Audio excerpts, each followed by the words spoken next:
आपके अच्छा program sir, में आकर। आपका नाम जो है अली गुल है। जी सर जी। अली का गुल। बिस्मिल्लाह। गुल सिंधी में फूल को कहते फूल हैं। को कहते तो हैं। किसने ये नाम रखा, अम्मा ने या बाबा ने? ये मेरे बाबा ने रखा था नाम। उसका एक दोस्त था, वो मल जो होते, मल पहलवान होते हैं, जब वो अल्लाह को प्यारे हो गए तो फिर, लेकिन मेरे बाप ने मेरे ऊपर उसका नाम रखा था पहलवान।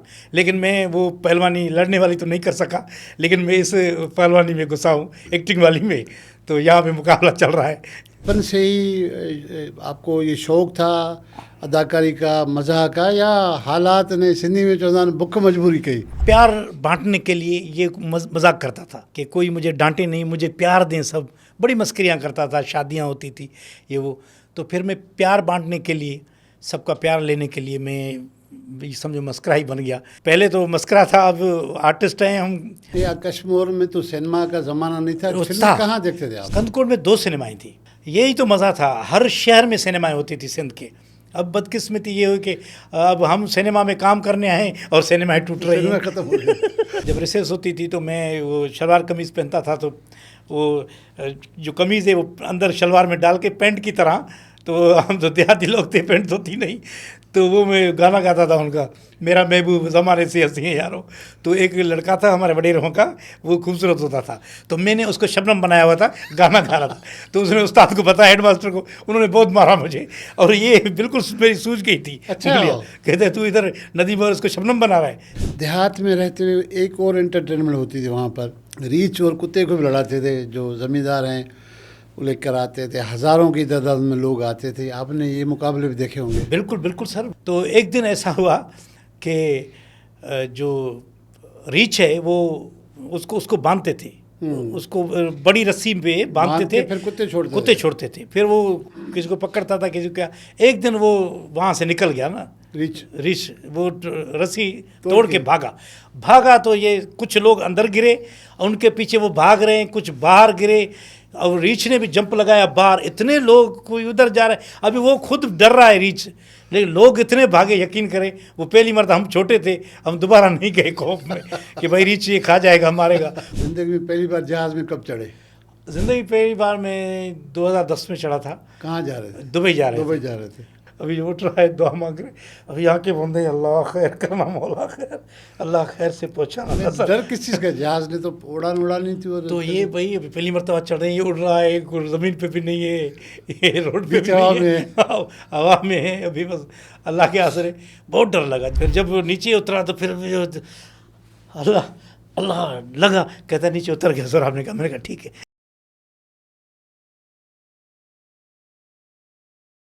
अस्सलाम वालेकुम नाज़रीन, मंसूरनामा के साथ हाज़िर हूँ। आज जिस मेहमान को हमने यहाँ पर स्टूडियो में बुलाया है वो हम सबका फेवरेट बन चुका है। बहुत सारे लोग अभी उसको पहचानने लगे हैं। हो सकता है कि 5-10 साल पहले वो अपने इलाके तक या हमारे सिंध तक थे मशहूर, अब वो पाकिस्तान लेवल पर और पाकिस्तान से हट के बाहर इंटरनेशनल लेवल पे भी उसकी शख्सियत पहचानी जा रही है। वो है भी फ़कीर, लेकिन अल्लाह ने उसको बहुत शोहरत दी है। हाल ही में अमेरिका से अवार्ड भी हासिल करके आए। इशारे से आप समझ तो गए होंगे। आज हम उस अपने इस प्रोग्राम में उसको हम भलीकार के बजाय हम भले कहते हैं। भले सही। क्या हाल है? मेहरबानी सर, बड़ी मेहरबानी आपकी। और आप एक बेहतरीन सहाफ़ी हैं। आपने हमें इस लायक समझा और हमें इज़्ज़त बख्शी, अपने पॉडकास्ट में बुलाया। आपकी बड़ी मेहरबानी, हमें खुशी है दिली तौर। हम आप जैसे लोगों को पसंद करते हैं और नेचुरल सहाफ़ी हैं भाई, ये ओरिजिनल और सच्चे सहाफ़ी। तो बहुत खुशी हुई सर आपके प्रोग्राम में। आपका नाम जो है अली गुल है? जी सर जी। अली का गुल। गुल सिंधी में फूल को कहते हैं। फूल को कहते हैं। तो किसने ये नाम रखा, अम्मा ने या बाबा ने? ये मेरे बाबा ने रखा था नाम। उसका एक दोस्त था, वो उस दौर में ये मल जो होते, मल पहलवान होते हैं, वो उनका दोस्त था। वो फिर जब वो अल्लाह को प्यारे हो गए तो फिर कुदरती मैं भी पैदा हुआ कुछ दिनों के बाद, तो मेरे ऊपर नाम रखा। हालांकि उन्होंने भी रखा होगा अपने ख़ानदान में, लेकिन मेरे बाप ने मेरे ऊपर उसका नाम रखा था पहलवान। लेकिन मैं वो पहलवानी लड़ने वाली तो नहीं कर सका, लेकिन मैं इस पहलवानी में घुसा हूँ, एक्टिंग वाली में। तो यहाँ पे मुकाबला चल रहा है। अली गुल, अली का फूल। बिस्मिल्लाह। तो आप किसके फूल बने और किसके लिए कांटे बने हैं? मैं तो बस ये कहता हूँ, फूल जो है उसकी खुशबू ऐसी है कि वो सबको अच्छी लगे, मेरी खुशबू हर जगह फैले, अपने मुल्क में और मुल्क से बाहर, और फैल रही है और खुशबू लोग ले रहे हैं। कांटे और मुझे किसके लिए बने हैं आप? कांटे तो मैं तो मुझे तो पता नहीं है, पता नहीं कि है? मैं किसके लिए नहीं बना हूँ। अच्छा, आप पैदाइशी तौर पे इस तरह से बचपन से ही आपको ये शौक़ था अदाकारी का, मज़ाक का, या हालात ने सिंधी में चवंदा आहिनि बुख मजबूरी कई? असल में होता ही ये है कि कोई ना कोई जरासीम होते हैं कुदरत की तरफ से हर इंसान में, कि वो उस फील्ड में चला जाता है, उसको एक शौक़, एक इश्क होता है, या उसका दिमागी तौर रुझान होता है। मेरे साथ ये हुआ कि मैं छोटा था, मेरी वालदा अल्लाह को प्यारी हो गई, तो फिर जैसे कहते हैं भाई यतीम हो गया, माँ मरे तो पूरा यतीम, तो ऐसा था मेरा। फिर मैं अपने जो मेरी नानी थी उसने पाला मुझे। फिर मैं जब बड़ा हुआ, मैं समझदार हुआ, तो फिर मैं प्यार बांटने के लिए ये मजाक करता था कि कोई मुझे डांटे नहीं, मुझे प्यार दें सब। बड़ी मस्करियाँ करता था, शादियाँ होती थी ये वो। तो फिर मैं प्यार बांटने के लिए, सबका प्यार लेने के लिए मैं समझो मस्करा ही बन गया। तो फिर पहले तो मस्करा था, अब आर्टिस्ट हैं हम, क्योंकि ड्रामे के स्टार हैं, बेसिकली आर्टिस्ट हैं। तो प्यार लेने के लिए ना लोगों का, मैं इस फील्ड में आया हूँ तकरीबन। आपका बचपन कश्मीर में गुजरा? मेरा जी मेरा कश्मीर में गुजरा। और हमारे जो बड़े हैं वो मछली का कारोबार करते थे। जब हम दरियाओं पे जाते हैं, शाखों में, बड़ी बड़ी नहरों में जाते हैं, तो वहाँ मछली का, तो मैं खुद को समझता यार मैं इनका बंदा ही नहीं हूँ। मैं उस दौर में, आपने कोई और मछली पकड़ने की कोशिश सर मैं लेता था अखबारें। वो एक उस दौर में आती थी निगार अखबार, अब पता है या नहीं है। हाँ, लाहौर से वो 15 दिन के बाद आती थी। और एक हमारा अखबार जहाँ आता था, वो एक मैगज़ीन आता था, उसमें अदाकारों के इंटरव्यूज़ होते थे, जो आखिरी वाले 2 पेज होते थे। तो हम सखर जो है, एक मैं था, एक दूसरा मेरा कुरैशी दोस्त था, वो भी आर्टिस्ट था। तो हम सखर आते थे वो लेने के लिए। ये मेरी उम्र 14 साल की उम्र है, 15 साल की। तो हम आते थे उधर, फिर मैं उनकी पेंटिंग बनाता था, जैसे सुल्तारा, ये मुस्तफ़ा कुरैशी, मोहम्मद अली, वहीद मुराद, उनकी मैं पेंटिंग बना था। वो देखकर फिर उसकी स्टोरी साइड में लिखता था कि वो कितना पढ़ा है और क्या क्या उसने किया, क्या दुख देखी। वो बड़ी दिलचस्पी थी उन लोगों से। मैं नदीम बेग का डाई हार्ट फैन था, उसका बड़ा परस्तार था। फिल्म जहाँ लगी, या कश्मीर में तो सिनेमा का ज़माना नहीं था, फिल्म कहाँ देखते थे आप? सिनेमा कश्मीर में थी। मैं कंदकोट का हूँ, अभी ज़िला कश्मीर। कंदकोट में 2 सिनेमाएँ थी, एक रेक्स थी, एक उसको पुरानी सिनेमा कहते थे, वो थी दिलशाद सिनेमा। 2 सिनेमाएँ थी कंदकोट में। यही तो मज़ा था, हर शहर में सिनेमाएँ होती थी सिंध के। अब बदकिस्मती ये हुई कि अब हम सिनेमा में काम करने आए और सिनेमाएँ टूट रही हैं, खत्म हो गई। अब तो सिनेमा वाला काम डाकू कर रहे हैं ना। अब तो डायरेक्ट सीन देख रहे हैं। हाँ, बिल्कुल बिल्कुल। अच्छा, तो फिर वहाँ सिनेमा में आप जाते थे? जी। फिर मुझे बस नदीम बेग के जो एक्टिंग है वो, मैं जब छोटा था अपने आप को नदीम बेग ही समझता था।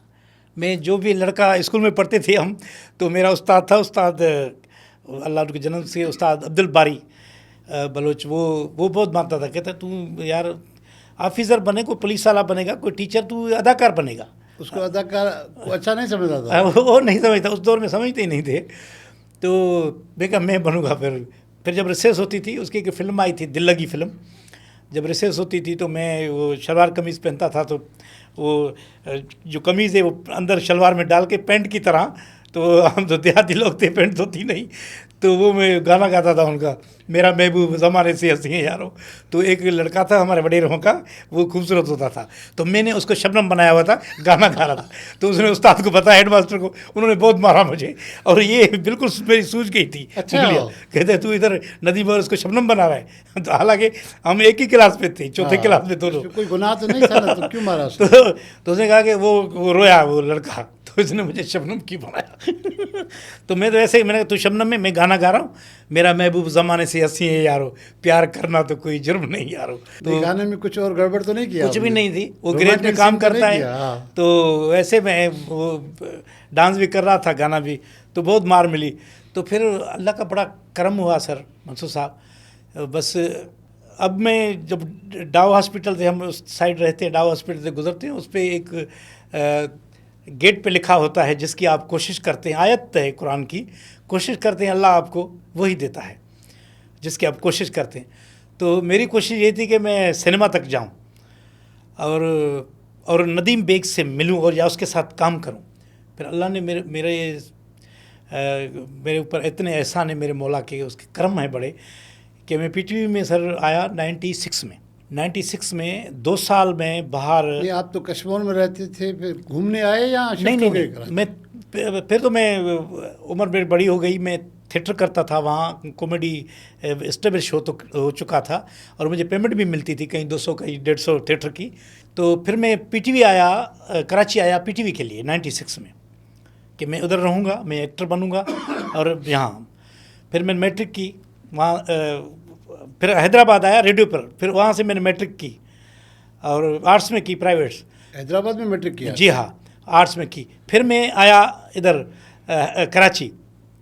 फिर जो है मैंने कहा अभी मैं इसमें पीटीवी में जाऊंगा और एक्टर बनूंगा। मुझे एक दोस्त है, वो बार बार कहता था, हालांकि अदाकार भी था वो, लेकिन कोच भी चलाता था, मुझे वो लेकर आया, कहता है तू यार इधर का नहीं है बंदा, तू टीवी में जा, तू खामगा ये सड़ता रहेगा स्टेज पे।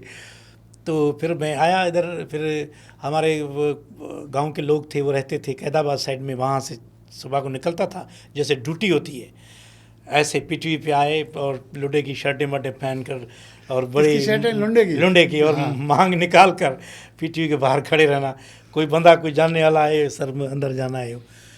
फिर मेरी परख जो है इकबाल से, उस ज़माने में पीटीवी में अंदर जाने के लिए, दफ्तर में अंदर जाने के लिए भी लाइनें लगती थी सर, बड़ी लाइनें होती थी। ये तो हमें तो ये समझो आपने भुगता है, आपको 2-3 महीने लगे मुझे। फिर परख की टिकटें कभी प्रोग्राम क्विज का था, क्विज का, उसकी टिकटें देने के लिए कभी कभी बाहर आते। एक दिन इकबाल सैयद अंसारी खुद बाहर आए तो दे रहे थे किसी फैमिली को, तो मुझे एक ने कहा कि ये इकबाल सैयद अंसारी है। और ये मैंने कहा यार इसका नाम सुना है। मैं गया सर, उसने ऐसे मुझे जानता नहीं था, मैंने सर मुझे टिकट दे, पास दे दे, मैं बहुत दूर से आया हूँ कदकोट से। अभी ये समझो 6-7 महीने की स्टोरी है इधर गुजर चुके हैं। तो मैंने दी, उसने अखर ये ले लो। फैमिली के साथ था ना, फैमिली तो थी नहीं मेरे पास, मैं बस फिर ऐसे घुस गया तो मैं बैठ गया वहाँ पे। महमूद मुगल साहब थे, उन्होंने एक सेगमेंट रखा था परख में, एक्टिंग का मुकाबला। तो मैंने हिस्सा लिया, मैंने हाथ ऊपर किया, सर मुझे तो इश्क था, मैंने कहा जो आए उसको तो मैं इधर से मल ये मार लूँगा मैं। मुकाबला हुआ, दूसरे अनजान थे, उनको पता नहीं था, मैं तो थिएटर का बंदा था, मैंने वो विन कर लिया, इनाम भी मिला मुझे। तो इकबाल सैयद अंसारी साहब आए ना, तो फिर उसने कहा कि छोकरा मुझसे मिलना। अच्छा, हाँ, प्रोग्राम में, प्रोग्राम के मतलब जैसे ब्रेक होती है या ये ऊपर बैठते थे, वो नीचे उतरे, कहता तुम मुझसे मिलना।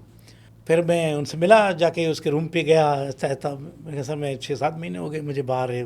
कहते अभी तेरा जो है ना इसमें तो यार बस बहुत अच्छा एक्टर है। और रशीद साहब रोते थे, अब अल्लाह को प्यारे हो गए। और उसको बोला इनके लिए खाका तो लिखे, उन्होंने खाका लिखा मेरे लिए। एक दूसरा दोस्त था साबिर, वो उसमें था ऐड, फिर लिखा एक, वो मेरा खाका इतना ज़बरदस्त गया। उसके बाद और हुसैन बख्श कादरी और मैं मुसलसल 1 साल के लिए परख में हम इंटरटेनमेंट की एंट्री होती थी दोनों की। वो फिर हमारे फिर वो जो स्क्रिप्ट लिखा होता था खुद अपना भी बना के इकबाल साहब के साथ, तो हम वो एंट्री करते थे 1 साल तक। मेरी अल्लाह ने रोज़ी का ज़रिया बनाया। तो पैसे दे रहे थे परख वाले? पैसे देते थे उस ज़माने में, 700 देते थे, पहले 300 थे, फिर 700 हुए। फिर आपको 300 ना भी मिलते तब भी आप जाते? सर मेरे लिए ये भी बहुत थे मुझे सिर्फ बैठने की जगह दे। हाँ, तो फिर अल्लाह, हिंदी में कहते हैं आपने हनी हंद किया। सर मैंने फिर वहाँ इकबाल सैयद अंसारी साहब का एक ड्रामा था, तो मैंने उन्होंने कास्ट कर ली थी सारी। तो मैंने कहा सर मुझे इस ड्रामे का मुझे बहुत शौक है। बेसिकली ये तो थिएटर में करता रहता हूँ, ये तो मैं एंजॉय करता हूँ इसको, लेकिन ड्रामा जो पीटीवी का है वो मैंने नहीं किया। मुझे ड्रामे में उसने कहा यार किरदार नहीं है, तो अच्छा आर्टिस्ट है, तुझे मैं जैसे प्रोड्यूसर कहते हैं बाद में दूंगा। मैंने अभी एक 6 महीने के बाद इसके पास ड्रामा आया है, तो प्रोड्यूसर बहुत होते थे ना, ये बारी आती थी तो सर मैंने कहा इसमें दे दे, मुझे कुछ भी दे दे। कहता कुछ भी नहीं है, एक चौकीदार का है। मैंने कहा वही दे दे। कहते यार तू छोटा है क्या? मैं कहा सर मुझे लगा लूँगा, मुझे कर। फिर वो उसमें बंजारे होते हैं, एक हीरो आता है, उनकी पेंटिंग वेंटिंग करता है, बनाता है, तो मैं शाल बाल लगा के ना बैठा होता हूँ। तो वो कहता है कि हीरो कहता है कहाँ गई ये बंजारे, वो क्योंकि वो लड़की की वजह से ना वो लड़का पीछे तो उठ जाते हैं वहाँ से रातों रात करके ना, वहाँ शिफ्ट हो जाते हैं। तो कहता है ये कहाँ गए, तो मैंने कहा था मैंने उठा दिया उनको, चले गए यहाँ से, अब कभी वापस नहीं आएंगे। ये हाथ के 2-3 लगाए मेरे का भी चांस मिला है, कोई जुमला नहीं था। अच्छा, आपने खुद ही जुमले लिख दिए? तो मैंने स्टाइल से लगाए, तो सीन हो गया, कट हो गया, हीरो वापस जाता है जैसे कट हो गया। अभी मैं डर, मैंने कहा ये डांटते भी बहुत है, उस्ताद थे ना ये, बड़े पढ़े लिखे लोग थे। तो आए, उसने कहा कि अली गुल इधर आ, इधर पकड़े, कहता तू बड़ा खतरनाक आर्टिस्ट है यार, क्या किया तूने ये? मैं कहा सर ये तो मैं तो डर रहा हूँ। कहता नहीं कमाल की तूने, सब तालियां बजा रहे हैं ऊपर, तो फिर इजने वगैरह बेचते थे ना वहाँ, साउंड के बड़ी सिस्टम होता था। मैंने बस बहुत ही मेरी ऐसे बाल न खड़े हो गए। मैं कहा यार प्रोड्यूसर कह रहा है पीटी में आना ही बड़ी बात है। तो फिर वहाँ से मुझे चांस मिला। फिर एक दादलो सीरियल था, फिर सब लोग, फिर रहमतुल्लाह मंजूठी साहब जो थे उन्होंने उनका ड्रामा लिखा हुआ था। तो उन्होंने रहमतुल्लाह साहब मज़ार में लिखते हैं। उन्होंने जब ड्रामा देखा उसने कमेंट्स लिखे, मतलब हफ्ते में एक मीटिंग होती थी, उन्होंने लिखे कि ये जो आखिर में जो आर्टिस्ट आया था एक नया, उसने कमाल कर दिया ड्रामे के सारे। एक ही जुमला उसका ऐसा भारी था कि मुझे वो पसंद आया, हालांकि मेरा जुमला वो नहीं था लिखा हुआ। तो बस मुझे बहुत खुशी हुई। सबने कहा भाई रहमत साहब ने, वो किसी की तारीफ़ नहीं करता। मुझे बहुत खुशी हुई और मैं सबसे फिर मेरा आना जाना हुआ अंदर। इन्होंने मुझे हफ्ते की पास बना ली, फिर महीने के ऐसे ऐसे आना जाना हुआ। कैंटीन पे बड़े बड़े आर्टिस्ट आ रहे हैं, देख रहा हूँ। फिर मुझे दादलो ड्रामा मिला, उस मेन रोल मिला जिसमें सलाउद्दीन मेरा बाप, कमरुल साहब, अकड़ो साहिबा बरूमा वो मेरी माँ थी, हुसैन बख्श कादरी जो थे वो मेरे दादा बने, ऐसे आर्टिस्ट। और एक हीरोइन थी। हीरोइन कौन थी? वो हिना गुल थी हीरोइन, बहुत अच्छी आर्टिस्ट थी, अब तो बाहर है, वो थी। तो उसमें सर अल्लाह ने ऐसी मेहरबानी की कि अवार्ड में नॉमिनेशन हो गई मेरी उसी में। हाँ, अवार्ड में नॉमिनेशन हो गई।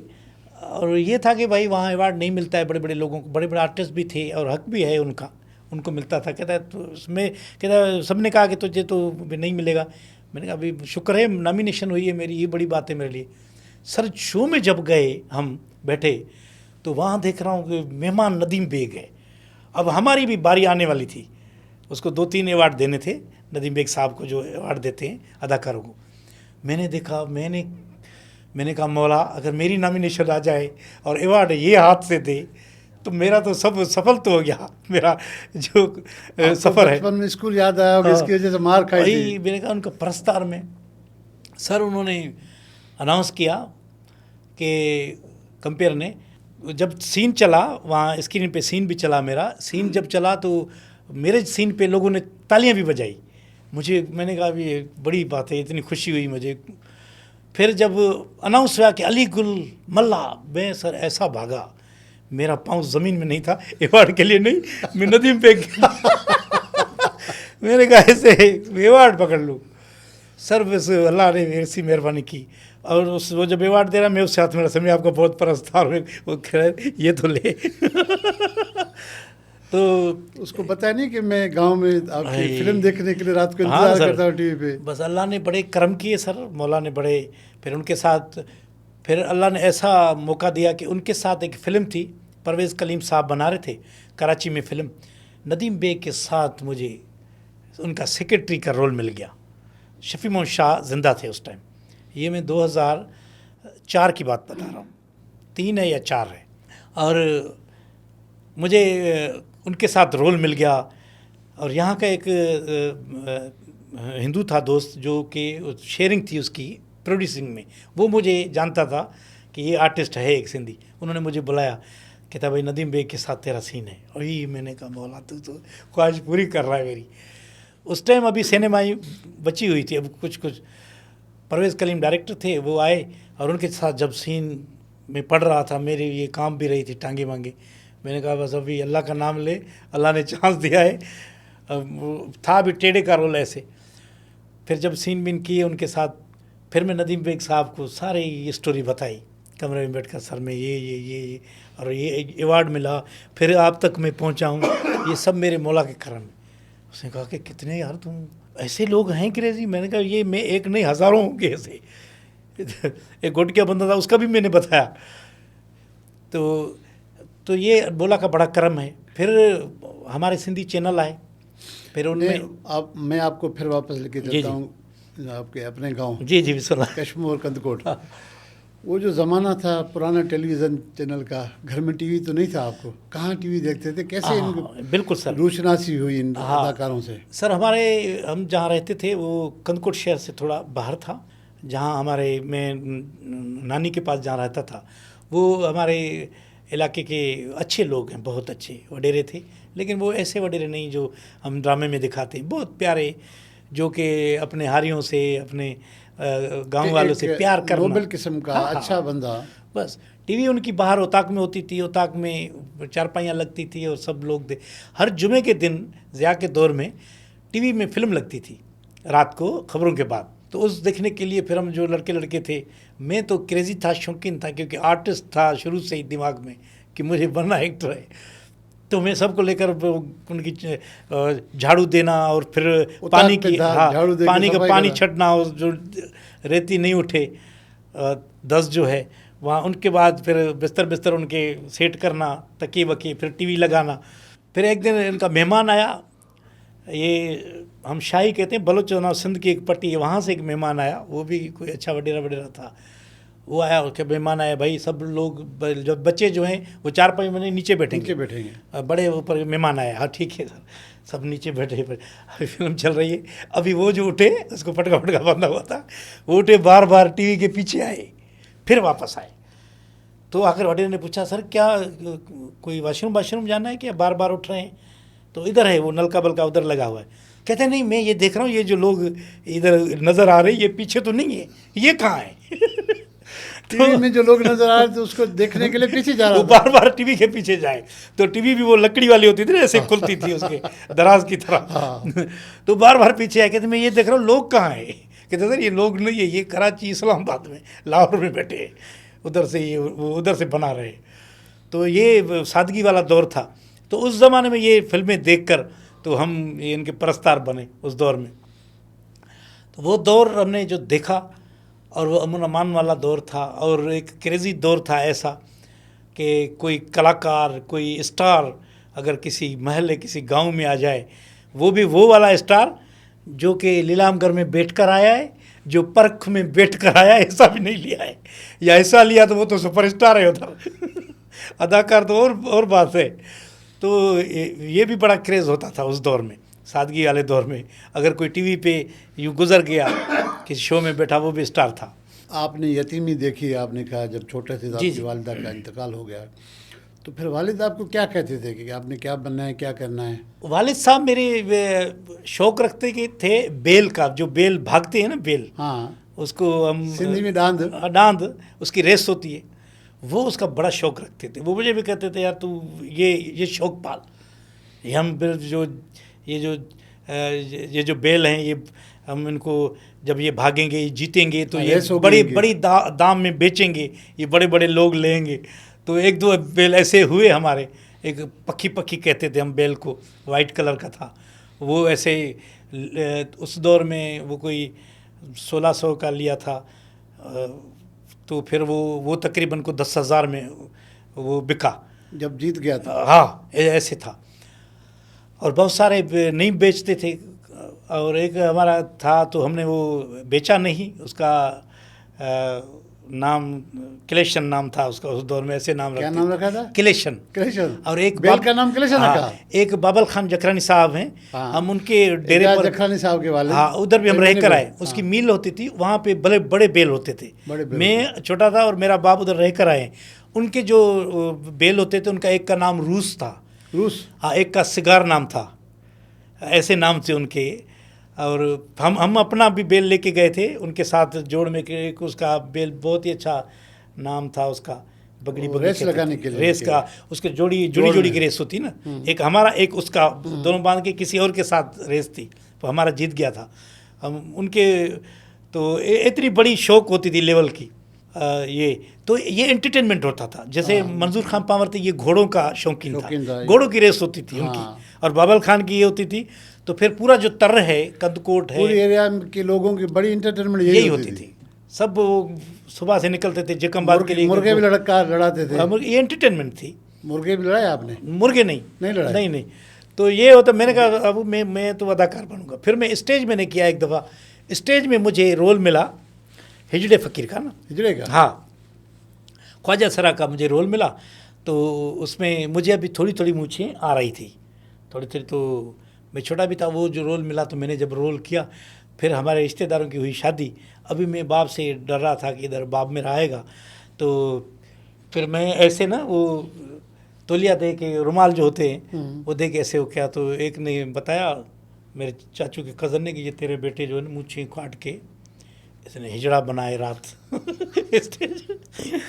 तो उसने तो कहता खोल खोल खोल। तो मैंने ऐसे खोला। तो एक तो दूर से लाना था और फिर बूट उतार के लोगों के सामने मंडवाने भी सिर्फ। तो मैं भागा।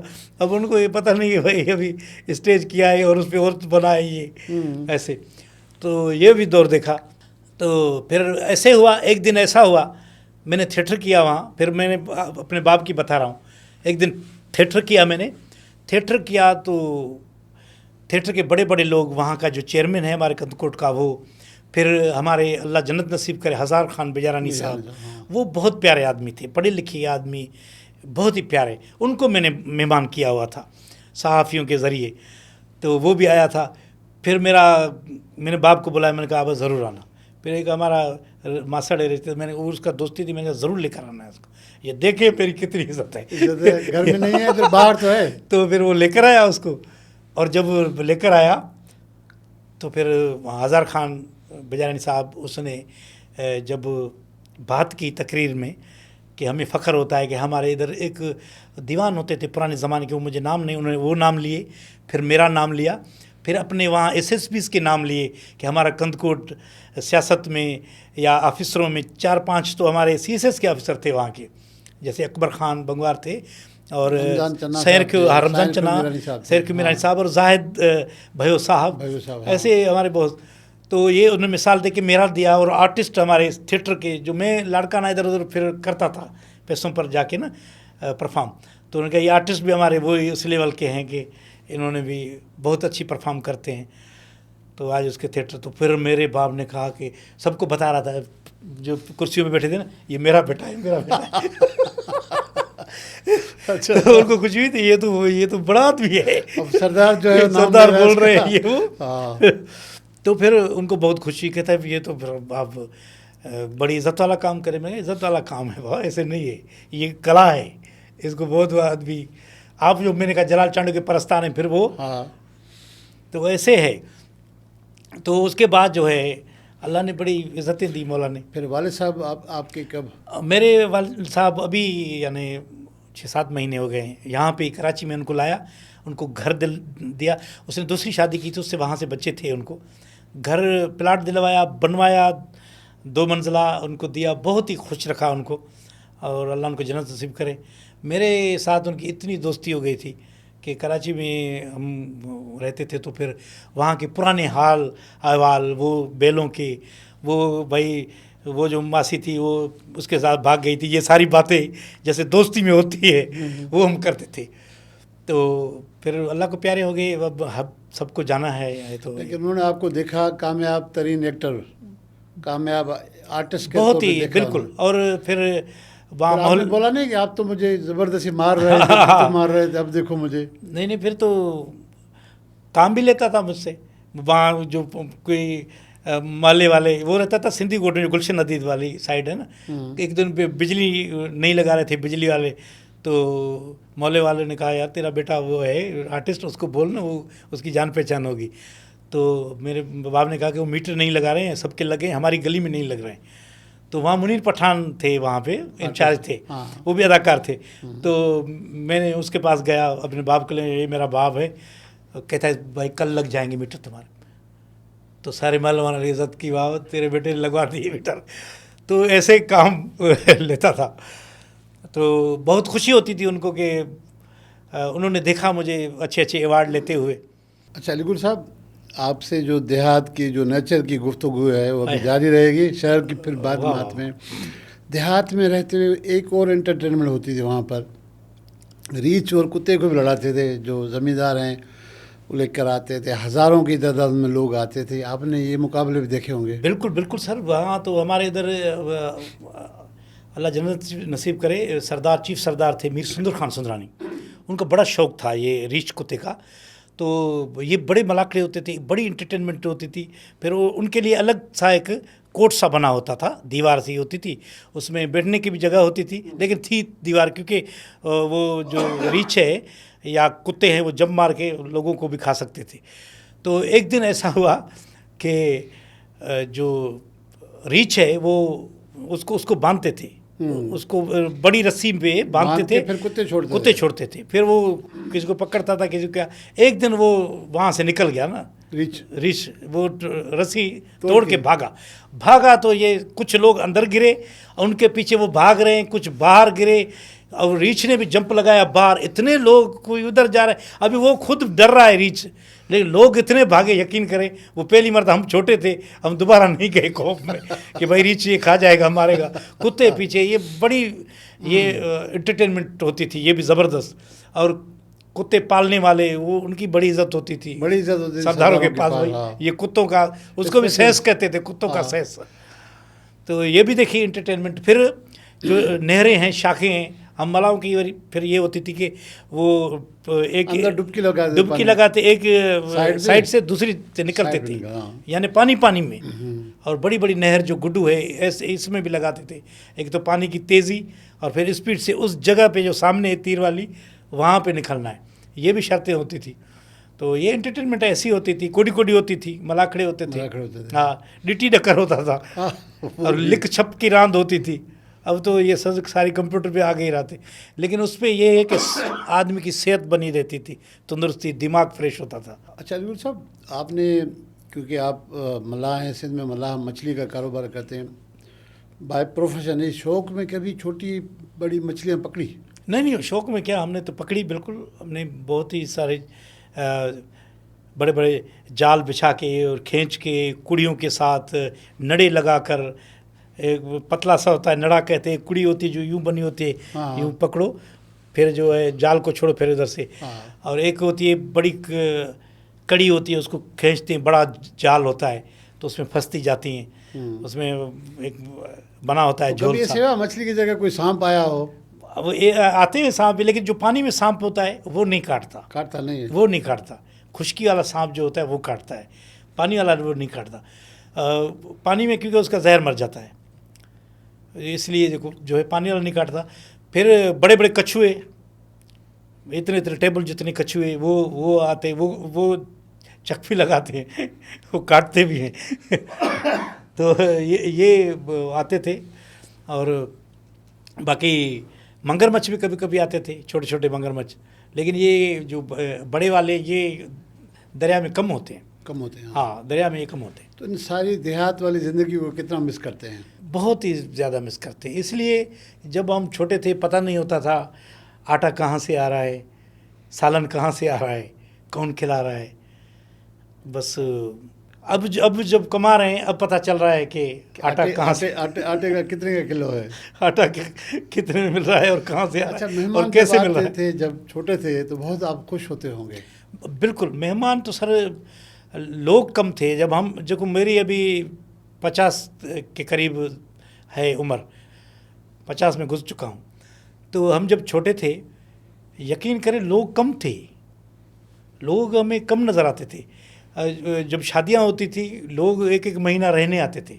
हमारे किसी रिश्तेदार की शादी हो तो वो फूफियाँ, ये जो है खालाएँ, सारी ये बहनें माएँ सब आ जाती थी, दादियाँ नानियाँ, वो यानी महीना रहती थी। और सेहरे चल रहे हैं और झुमरें चल रही हैं। तो आप जब आर्टिस्ट थे, आप में अंदर आर्टिस्ट तो था ना, तो ख़वातीन के साथ सेहरा में शुरू हो जाते? सर मैं यही तो बड़ी मारें खाई हैं मैंने शादियों में, ऐसे ये बदतमीजियाँ करके, ये मजाकें करके, ऐसे यानी झुमरे लगा के। तो ये तो मैं शादी में तो बहुत करता था मैं। नहीं, ख़वातीन तो खुश होते होंगे। हाँ बिल्कुल, हाँ। मिल गया, फिर मार कौन देता था? वो नहीं, वो मैं एक दफ़ा जो है ना पक्की देगड़ी, आर्टिस्ट तो था ना, देगड़ी पक रही है जैसे सालन, मैंने वो उठा ली झुमर करते कर, कहता ये क्या किया।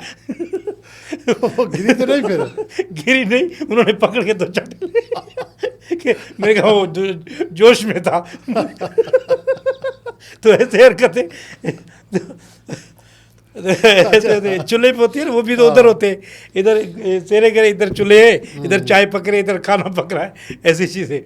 तो ऐसे अब जोश में आकर ये चीज़ें हो जाती थी, हरकतें। तो ये बस जुनून और ये उस दौर की जो मोहब्बतें, प्यार हैं, यकीन करें जब कोई दूर भी कहीं किसी गांव में कोई फौतगी हो जाती थी तो सबको दुख होता था, ये फौतगी हो गई उस गांव में, कौन कैसे मरा, कहते बीमार थे, अपने मौत मरा भी, ऐसे ही वो दुख। अब जो देख रहे हैं ना, यकीन करें बस अभी कोई खौफ ही नहीं है किसी को, पकड़ के मार रहे हैं, मार रहे हैं, वो भी यकीन करें। तो वो दिन बहुत याद आते हैं, वो देहातों के दिन। शहर भी ऐसे प्यारे थे, यकीन करें, शहरों के लोग भी ऐसे अच्छे थे, देहातों के लोग भी ऐसे अच्छे थे। अच्छा, अभी आप देहात जाते हैं अपने गांव? जी जी, मैं अभी बहुत अरसा हो गया, 3 साल हो गए मैं नहीं गया। लेकिन आपका कश्मीर जो कंदकोट है, जी जी, वो लाइन आर्डर के हवाले से सबसे ख़तरनाक है। हाँ। कभी इत्तेफाक हुआ कि डाकुओं ने बीच में पकड़ा हो? हमें एक दफ़ा, अब ये मैं बता रहा हूँ, तकरीबन 2011 की बात है, नहीं 2012 की, हम शो करने गए थे। तो वापसी में हमने निकलना था कि सक्खर पहुँचे, हम आ रहे थे तो हमें ऐसे एक सुजुकी सी गाड़ी थी, वो हम मेरान गाड़ी थी, वो सुजुकी पीछे लगी ना, तो मैं एक डंडी रखता था गाड़ी की, जो सीट थी ना, सीट के पीछे एक डंडी सी इतनी सी रखता था, बांस की डंडी, क्यों? मतलब कभी काम आ सकती है। तो मैं रखता था ऐसे ही। तो मेरे अजरक भी था, मुझे वहाँ मिला था गिफ्ट शो में, जैसे गए थे हम, वापसी में आ रहे थे तो हमें सुजुकी ना पीछे लगी और उनको हथियार थे, टोपियाँ भी थी, मुझे शक हुआ ये डाकू है, और थे भी, और या दुश्मनी वाले थे या डाकू थे, कुछ भी थे। तो वो गाड़ी आगे जाए फिर पीछे जाए, देखे कितने लोग हैं। हम सुराब था, मैं था, एक हमारा दूसरा दोस्त हुसैन गाड़ी, तो सुराब आगे बैठा था, वो चला रहे थे, मैं पीछे बैठा था। मैं यकदम मैंने टोपी लगाई और अजरक में उस डंडी को यूं करके ना, तो उससे बाहर निकाली खिड़की से। तो मैं समझा, ये भी समझे कि इनके पास बंदूक है, लेकिन अजरक में छुपाई हुई है। मैंने यूं किया उसको। तो ये फिर मैंने देखा उसकी स्पीड जो है कम हो गई, और मैंने कहा गाड़ी भगा। मैंने कहा वो समझे इनके पास भी हथियार है, ये भी डाकू है। तो हम निकल गए आगे। तो ऐसे हमारे साथ फिर हमें आगे चौकी जो मिली, उन्होंने कहा कैसे आ गए आप लोग, पागल हैं, ये तो पीछे वो डाकू लूट रहे। मैंने कहा हमारे पीछे भी लगी सुजुकी थी एक, कहते यही तो थे, पागल हो आप लोग, अभी ऐसे नहीं जाओ, अभी कार्रवाई करके चलते। तो ऐसे तो अच्छा, बीच में ये कई सालों से वहाँ बदअमनी इतनी है कि सबको लूटते हैं। जी जी, कभी किसी डाकू ने वहाँ से फ़ोन किया आपको कि हमारे पास प्रोग्राम करने आओ, हम आपको पैसे देंगे? बहुत जैसे फ़ोन पे लोगों को मंगाते हैं, फ़ोन, लड़की की आवाज़ निकाल के हाँ मंगाते हैं। बिल्कुल ऐसे आते हैं फ़ोन, लेकिन फिर हम जो हैं उसकी जांच करते हैं। मैं कंदकोट नहीं गया अभी 3 साल से तकरीबन, इस हालात की वजह से। वहाँ के लोग, दोस्त यार या रिश्तेदार कुछ रहते हैं जो वो मना करते हैं कि आप नहीं आओ। तो फिर अब जहाँ कहीं भी जाते हैं, घोटकी तक या कोई ऐसे एरिए तक, तो वहाँ हम फिर वहाँ के जो एसपी साहब हैं या एसएचओ साहब हैं, वो हम या सहाफ़ी दोस्त हैं, फिर हम उनसे जांच करके कि ये प्रोग्राम हो रहा है, वाकई यही प्रोग्राम या नहीं है, फिर वो बताते हैं। या ऐसा कोई बड़ा फंक्शन होता है फिर तो पता होता है एसपी करा रहा है, डीसी या वहाँ की कोई लोकल हुकूमत करा रही, तो वो उस पर तो हम चले जाते हैं, वो तो पता ही होता है सारा। तो कोई ऐसा शादी वादी का जो होता है प्रोग्राम, बुलाते हैं कि भाई हम भी आर्टिस्ट हैं, कुछ परफॉर्म करेंगे, तो फिर उसके लिए हम जांच ज़रूर करते हैं पुलिस का। फिर पुलिस कहती है आओ या नहीं आओ, कहता है नहीं है, नहीं आए, ऐसे भी होता है। नहीं, अगर वैसे आप चले भी गए तो आपको क्या लूटेंगे? आपके पास इतना माल गनीमत है? सर नहीं, वो नहीं है, तो वो तो गरीबों को भी लेके जा रहे हैं ना। अभी वो कहेंगे भाई ये घूम रहा है बाहर, के पास तो करोड़ों होंगे। ये तो नहीं पराए किराए पे जा रहा है। ये है। लेकिन पुराने ज़माने में आपने देखा होगा कि वो जो क्रिमिनल लोग थे, वो आर्टिस्टों का, औरतों का, इज्जतदार लोगों का ख्याल रखते थे। बहुत बहुत ज़बरदस्त सर, बिल्कुल लेकिन ये भी बहुत बड़ा चेंज आ गया है कि अब हाँ। तो किसी का लिहाज नहीं रख रहे हैं। हाँ, नहीं ऐसे एक शादी पे हम गए थे, वहाँ एक 2-3 बंदे थे, लेकिन एक बंदा हमें मिला और हम भी वहाँ ऐसे ना आखिर में जैसे हो जमाल होता है ऐसे नाच रहे थे, तो वो भी नाचते नाचते तो भाव के डाल खैर है, खुश है और खैरियत है, और हम भी वो भागेले हैं, कच्चे से आए हैं, कच्चा भी नज़दीक था वहाँ से तो हम वो हैं और आपको देखते रहते हैं मैं डर गया, मैं बैठ गया, मैंने कहा इसके साथ नाच तो नहीं, कल को फोटो आ जाए तो ऐसे मुलाकातें हुई है। तो मेरे ख्याल में ये भी आर्टिस्टों का ख्याल करते होंगे। हाँ, कल करते हाँ। हैं। फ़ोन किया इन लोगों ने आपको? नहीं, मुझे ऐसे कोई ऐसी फ़ोन नहीं आई। शादियों पे फनकारों को मंगाते हैं ना, ये हाँ, लोग आओ हम आपको देंगे, हाँ। गारंटी भी देते हैं आ जाओ नहीं नहीं, प्रोग्राम के लिए। ऐसे एक दो ऐसी शादियों पे नहीं गए हम। ऐसी एक दो शादियाँ हुई, फिर हम कह देते हैं बिज़ी हैं, हम इधर जा रहे हैं, इधर जा रहे हैं, समझ जाते हैं कि ये लोग नहीं हाँ आएंगे। हाँ। अच्छा, अब कश्मीर से अब पहुंच गए आप अमेरिका तक। जी जी जी। हाल ही में अब वापस आए हैं। जी जी, बिस्मिल्लाह। तो कैसा लगा? ये कितनी बार पहले गए थे? ये तीसरी चौथी बार गए आप? मैं चौथी बार अभी गया था। अभी इस बार तो ये हुआ कि 1 महीने में दूसरा चक्कर लगा। एक साना का प्रोग्राम था जो Sindhi international Sindhi association north America. North America, उसमें गए थे। उनका प्रोग्राम था जिसमें सनम मारवी साहिबा थी और सौराब और मैं दोनों परफॉर्म थी, दोनों की। फिर मेरी इधर यहाँ पे कमिटमेंट थी, फिल्में थी, 2 फिल्में जिनकी मैं साइन कर चुका था, तो उनके लिए मुझे आना पड़ा। वो फिल्में उर्दू में हैं? उर्दू में फिल्में हैं। एक का नाम खान है जो एमडी प्रोडक्शन से हो रही है, एक का नाम है चौराहा जो मंशा पाशा का साहिबा कर रही हैं, और बिलाल अशरफ साहब भी हैं उनमें। तो वो फिल्में उनके लिए मैं यहाँ आया, नहीं तो मुझे उधर रहना चाहिए था। सफ़र इतना है कि फिर 20 दिन के बाद मुझे जाना था फिर अवार्ड के लिए, हम अवार्ड में। फिर उनके लिए मैं यहाँ आया। फिर ये मैंने शूटिंग जितने दिन थे मेरे 3 दिन थे। मैं कता कलामी की माफ़ी चाहता हूँ, ज़िंदगी में पहली बार जहाज़ में कब चढ़े?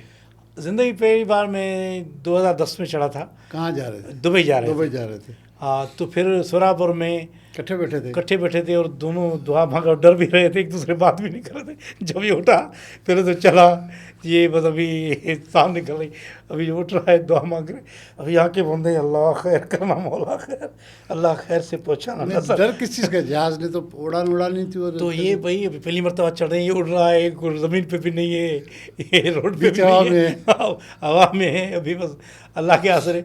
बहुत डर लगा। जब हो गया तो फिर खातून आई जो एरोस्ट वो आई, उसने आके पूछा भाई क्या खाएंगे, जो है सब्ज़ी वाला भी मटेरियल है और चिकन वाला भी है, तो हमने कहा चिकन खाएंगे। तो फिर हौसला हुआ कि लोग घूम भी रहे हैं तो ये पहली मरतबा से चढ़े बॉर्डर। लेकिन ये अमेरिका का सफ़र बहुत बड़ा है। नहीं, अच्छा, उसी जहाज़ में फिर इतने खौफ में आप वॉशरूम भी नहीं गए होंगे? वॉशरूम तो नहीं गए, खाना खा लिया। हाँ, खौफ में नहीं गए ना? हाँ, खौफ में नहीं गए। फिर जब नीचे उतरा तो फिर अल्लाह अल्लाह लगा, कहता नीचे उतर गया सर। आपने कहा, मैंने कहा ठीक है, अच्छा अब सीधे हो गए। तो पहली मरतबा ज़ाहिर होता है। अब तो नहीं हो रहा होगा? अब तो माशाल्लाह, अब मैं कहता हूँ सेफ सफ़र ही यही है। इसी में होगा। अच्छा, अब तो अमेरिका के सफ़र करें, 14-18 घंटे की फ़्लाइट ले रहे हैं। बिल्कुल बिल्कुल सर। तो पूरे रास्ते में क्या करते हैं? हाँ, रास्ते में ये है कि एक तो जहाँ शो में जाते हैं उनके लिए तैयारी, वो स्क्रिप्ट की ये होती है, जहाँ तक वो 2-3 घंटे उसको दिए। फिर एंटरटेनमेंट ये होती है कि हर 1 घंटे के बाद वो आती हैं रोस्ट वगैरह, वो कुछ ना कुछ खाना देंगी। कभी पूछेंगी भाई चिप्स खाएं, जूस पिएं, चाय पिए, ये एंटरटेनमेंट होती है। नहीं तो आदमी ये जो सफ़र है सर, ये बैठे हैं ना ऐसे ही, बस ये 14.5 घंटे ऐसे चल रहा है, हिल भी नहीं रहा। तो वहाँ कहीं कहीं कोई 5-6 घंटे के बाद कोई ऐसी हवा आई, नहीं तो बस ऐसे ऐसे हिल भी नहीं रहा जैसे बैठे ये है, ऐसे है। तो उसमें थकावट होती है इंसान को। पहली बार जब आप अमेरिका पहुंचे, जब इमिग्रेशन हो रही थी, उन्होंने आपसे अंग्रेज़ी में सवालात किए, तो क्या पूछा और आपने जवाब क्या दिया? हाँ, उसने 4 सवाल उन्होंने पूछे, क्योंकि जो इंटरव्यू में आप देते हैं वही सवाल होते हैं। उन्होंने पूछा कि आप क्यों जा रहे हैं। मैंने कहा America very beauty country, I visit America, I am comedy artist, क्योंकि मैंने उस पर लिखा हुआ था मैंने। तो फिर उन्होंने उस पर देखती भी जा रही थी। ओके, तो फिर मुझे कहा कि पैसे कितने हैं, तो मैंने कहा $700 and by signature account, ATM visa card जो होता है वो। ओके, तो फिर उसमें द्वारा के पैसे नहीं थे, वही थे जो थे। मैंने कहा क्योंकि हम तो किसी और के आसरे पे जा रहे थे वहाँ। इतने भी हमने पता नहीं कहाँ से लिए होंगे। तो फिर उसके बाद जो तीसरा सवाल था उनका कि आप जो हैं, आपके बच्चे कितने हैं?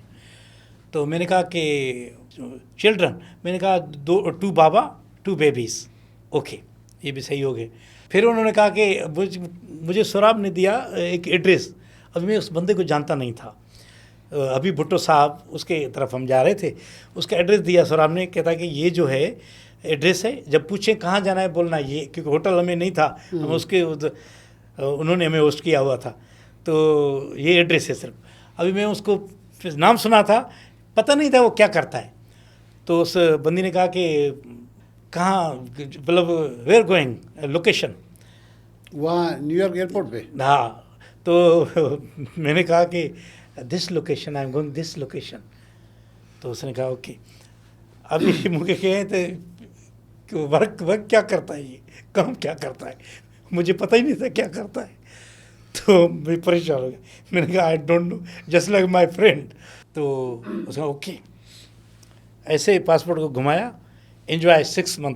तो मैंने फिर सोचा कि इनको सच्ची बात जो मैंने बताई, मुझे पता नहीं है क्या करता है, अगर मैं बता देता कोई भी झूठा काम मतलब अपनी तरफ से लगा देता, क्योंकि ये सवाल तो उधर भी नहीं हुए थे मुझे जब इंटरव्यू हुआ था, ये तो ऐसे एक्स्ट्रा सवाल था इनका, तो ये मेरे वीज़े में गड़बड़ हो सकती थी मेरी एंट्री पे। तो मैं आ गया, फिर सोराब फंस गया। सोराब को वो नहीं छोड़ रहे थे 2.5 घंटे पूरे। अच्छा, हाँ, वो आपको गाइड कर रहा था कैसे ऐसे बता रहा, और खुद फंस गया। क्योंकि उसका दूसरी जगह पे इमिग्रेशन हो रही थी, मेरी दूसरी जगह पे हो रही थी, तो उसको नहीं छोड़े 2.5 घंटे। मैं वॉशरूम में आवाज़ दे रहा हूँ इधर उधर, तो सोराब सो नहीं, वॉशरूम में क्यों आवाज़ दे रहे थे? तो मैंने कहा शायद वॉशरूम में गया है, बंद हो गया। हाँ, बंद हो गया वो बंदा मिले नहीं सर। 2.5 घंटे हो गए वहाँ से। फिर वो जो जहाज़ पे बैठने के लिए एयरोस्ट वगैरह हो गई, अभी एंट्री होगी जहाज़ में बैठने के लिए, वो आ गए, अनाउंस कर रहे थे। इसमें एक बंदा आया, उसने कहा कि मिस्टर खान अलीगुल, अलीगुल खान नाम है मेरा, मिस्टर खान अलीगुल। मैंने कहा नाम तो मेरा ले रहा, जी सर आई एम। मैंने सोचा ये इसको डिपोर्ट कर रही है, इसने मुझे भी फंसा दिया।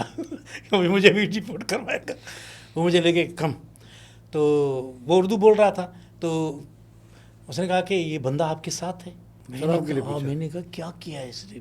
हाँ सर, वो भी आर्टिस्ट है, मैं भी आर्टिस्ट हूँ, हम जा रहे हैं, और वो महीने के लिए जा रहा है, मैं 15 दिन के लिए, मैं वापस आऊँगा। मेरा एक ड्रामा इश्क मुर्शिद हिट हुआ है, अब दूसरा ड्रामे के लिए शूटिंग है मेरी। I am back to Pakistan, 1 अगस्त को मेरी एक शूटिंग है। तो उसने कहा कि आ जाओ, बैग यही है आपके पास? बस यही है, हैंड कैरी थी।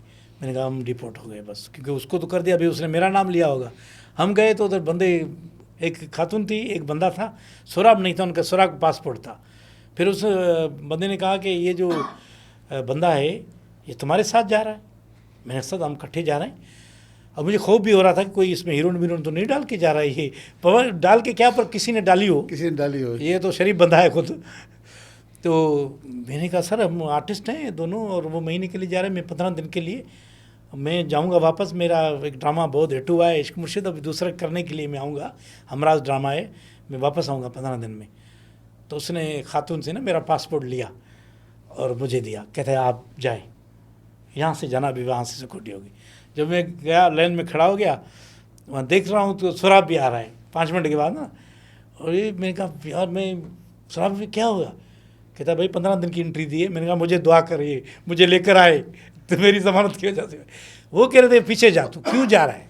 अच्छा, मेरे पूरे फेसबुक चेक किए, और मेरे मैसेज जो बातें की वहाँ लोगों से कर रहा था वो बातें, तो मैंने क्या कहते बस पता नहीं क्यों, बस 2.5 घंटे मुझे कह रहे आप वापस आप पाकिस्तान जाओ, नहीं छोड़ेंगे।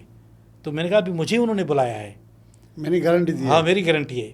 अच्छा, ये हमारी इमिग्रेशन हुई यहाँ पे अबू धाबी में होती है, वो इत्तेहाद की इधर होती है, फिर वहाँ नहीं होती। हाँ वहाँ नहीं होती बिल्कुल।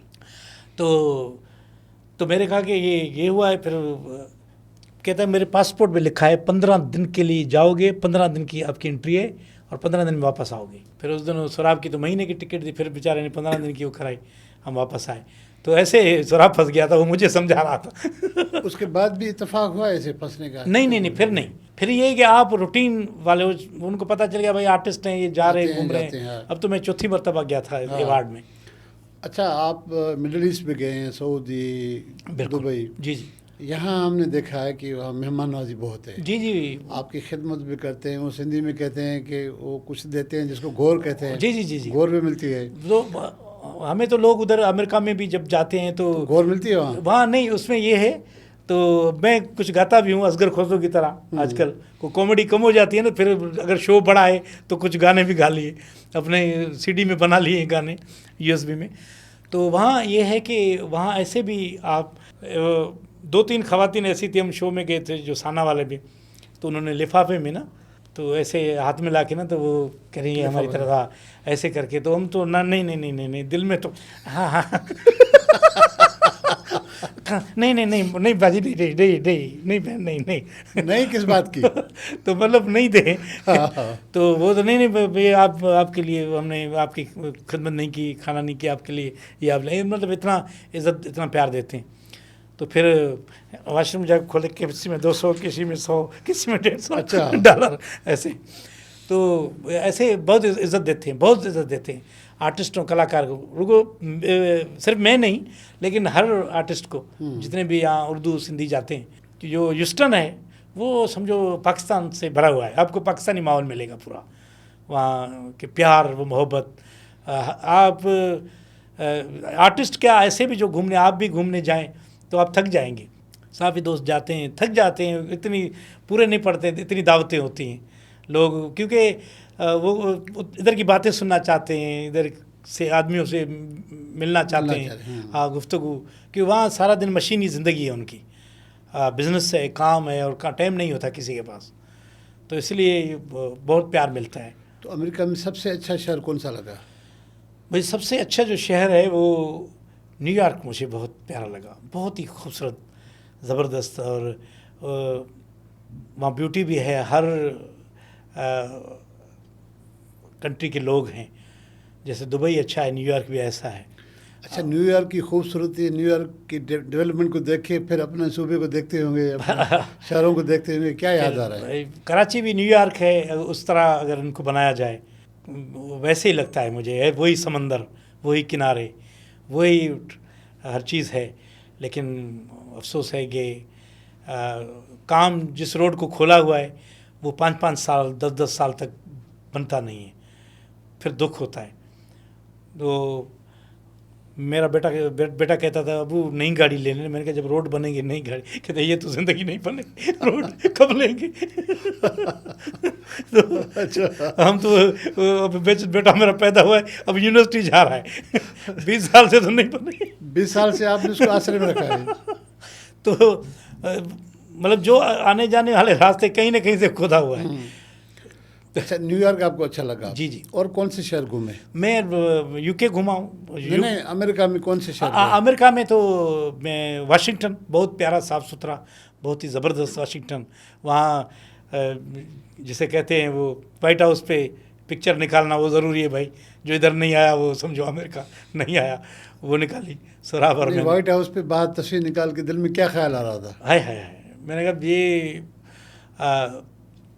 वहाँ आज खड़े हुए हैं जो पूरी दुनिया पे हुकूमत करते हैं, आज हम भी उधर आ गए हैं, और बहुत ही अच्छा लग रहा था। बहुत सारे लोग वहाँ दुनिया के वहाँ तस्वीरें खिंचवा रहे थे। बहुत ही बड़ी बिल्डिंग है ये जो वाइट हाउस वाली जिसको दिखाते हैं, हालांकि सेनेट की बिल्डिंग है वो, उसको ही वाइट हाउस करके दिखाते, जो गोल वाली है वो उस पर ही लगता है अमेरिका में है। फिर मुझे न्यू जर्सी बहुत अच्छी है, और फिर ह्यूस्टन भी अच्छा है क्योंकि वो माहौल पाकिस्तानी लगता है हमें वहाँ, लेकिन फर्स्ट नंबर पे। फिर वर्जीनिया हम गए, अभी भुट्टो साहब ने हमें घुमाया वर्जीनिया, साउथ कैरोलिना, साउथ और नॉर्थ कैरोलिना भी बड़े बड़े शहर, अच्छे शहर, खूबसूरत है इस साइड पे। यहाँ से ये जो न्यूयॉर्क और वाशिंगटन से फिर ये जहाज़ का 4.5 घंटे का सफ़र है ह्यूस्टन का, यानी टेक्सास इतनी दूर है। अगर गाड़ी में सफ़र करें तो ये 28 घंटे लगेंगे। तो इतना बड़ा मुल्क है।